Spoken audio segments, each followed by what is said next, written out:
Hi everyone, Liane here. I hope you're doing well.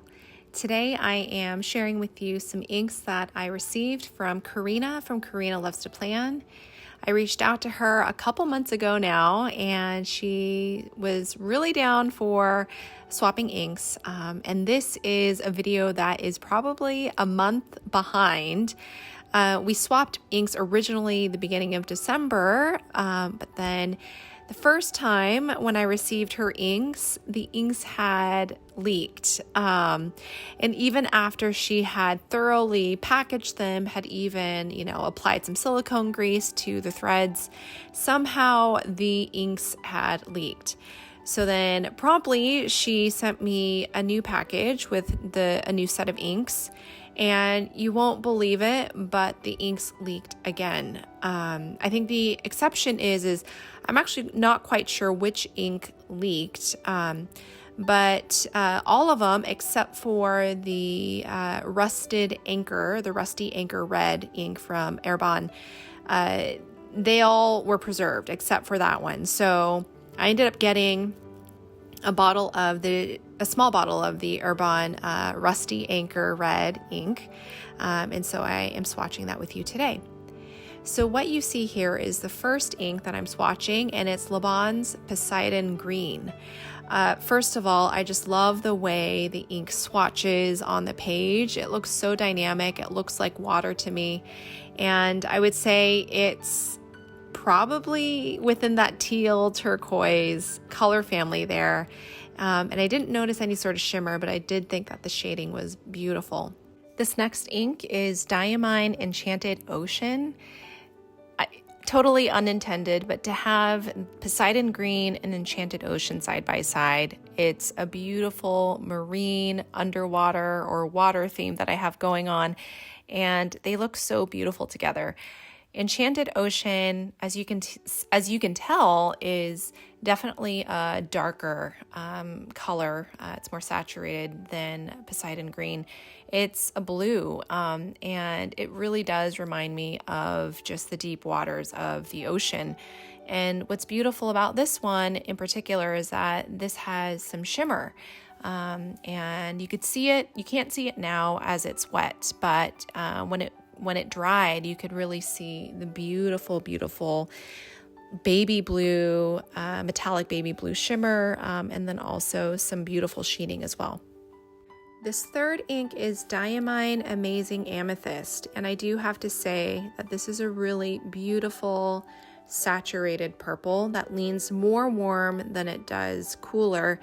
And I even thought it had a little bit of a sunny disposition, if you could call it that, but it leans like it almost glistens with kind of some golden undertones, even though there's no shimmer in it.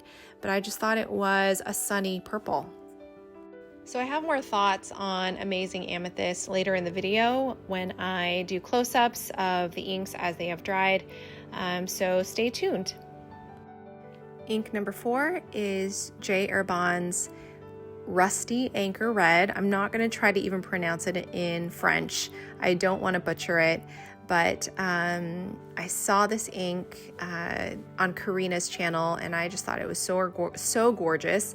It reminds me of Colorverse Brunch Date and the Tiramisu Opera Rose that I've been obsessing over lately in like the last couple months.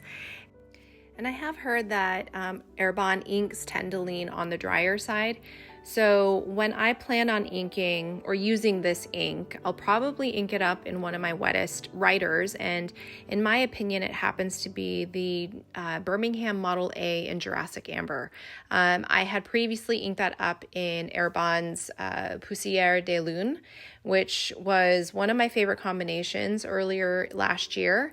And so I'll probably ink that pen with this particular ink as well in a future video, so stay tuned. This next ink is Troublemaker Kelp Tea, and this is the only ink out of the 5 that I got from Karina that I have tried before, but I will never turn down. I'll never say no to a Troublemaker ink, just because these inks are just so hard to come by. I've tried to find them online, and I just really have a hard time finding them. Anyway, so this is Kelp Tea, and I just love how beautifully it shades. It's like a chroma shading ink. There's a little bit of pink, a little bit of green, a little bit of brown, and it's just a gorgeous dynamic color. And I don't know how many times I've said dynamic in this video, but I really do think that this ink is dynamic in addition to all the others. So anyway, now I'm gonna provide some close-ups and some general thoughts on each ink. As I take a look at these inks as they dry, what I notice right away is that Diamine Enchanted Ocean is the only ink here that has some shimmer in it. And it's beautiful in that the more saturated areas where the inks have pooled, I see a little bit of shading as well. So that's very pretty. Laban's Poseidon Green. Now, I don't know if it's supposed to be more green than this. And so I don't know if the ink got tainted a little bit. However, the way that this color is right now is really gorgeous.